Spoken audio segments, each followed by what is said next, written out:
আজকে আমরা প্রচলিত এবং জনপ্রিয় দুটি শব্দ প্রখ্যাত ও বিখ্যাত এই দুইটার প্রয়োগ সম্পর্কে জানব। অনেক সময় দেখা যায় যে লেখার ক্ষেত্রে এবং বলার ক্ষেত্রে প্রখ্যাত কোথায় ব্যবহার করব, বিখ্যাত কোথায় ব্যবহার করব, এই বিষয়ে আমাদের একটা দাম্ভিকতা তৈরি হয়।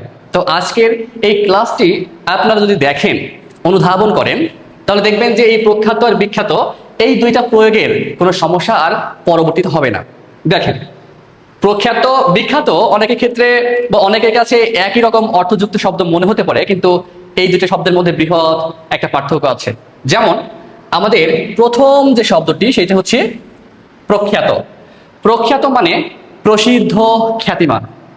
শব্দটি নির্দিষ্ট বা অনির্দিষ্টের জন্য ব্যবহৃত হয়ে থাকে।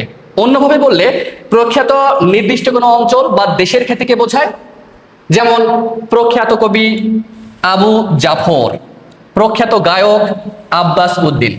তাহলে ইতিমধ্যে আপনারা বুঝেই গেছেন যে প্রখ্যাত মানে হচ্ছে কোনো একটা নির্দিষ্ট অঞ্চলের মধ্যে খ্যাতিমান কোনো ব্যক্তি বা কোনো বিষয়কে বোঝায়।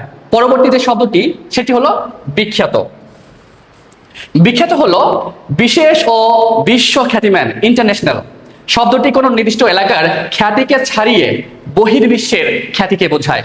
কি বললাম? বিখ্যাত বলতে নির্দিষ্ট কোনো অঞ্চলের খ্যাতিকে ছাড়িয়ে যখন বিশ্ব পর্যায়ে খ্যাতিতে রূপান্তরিত হয় সেটাকে আমরা বলবো বিখ্যাত। যেমন বিখ্যাত কবি রবীন্দ্রনাথ ঠাকুর, যিনি আমাদের এই বঙ্গীয় অঞ্চলের বাইরে গিয়েও বিদেশেও তার সুখ্যাতি আছে। বিখ্যাত গায়ক জর্জ হ্যারিসন, তিনিও কিন্তু তার জায়গায় বিশ্বব্যাপী সমাদৃত ও সম্মানিত জনপ্রিয় একজন গায়ক। তাহলে আশা করি আজকের পর থেকে প্রখ্যাত আর বিখ্যাত এই দুটা শব্দের ব্যবহার ও প্রয়োগ নিয়ে আর সমস্যা হবে না। ধন্যবাদ।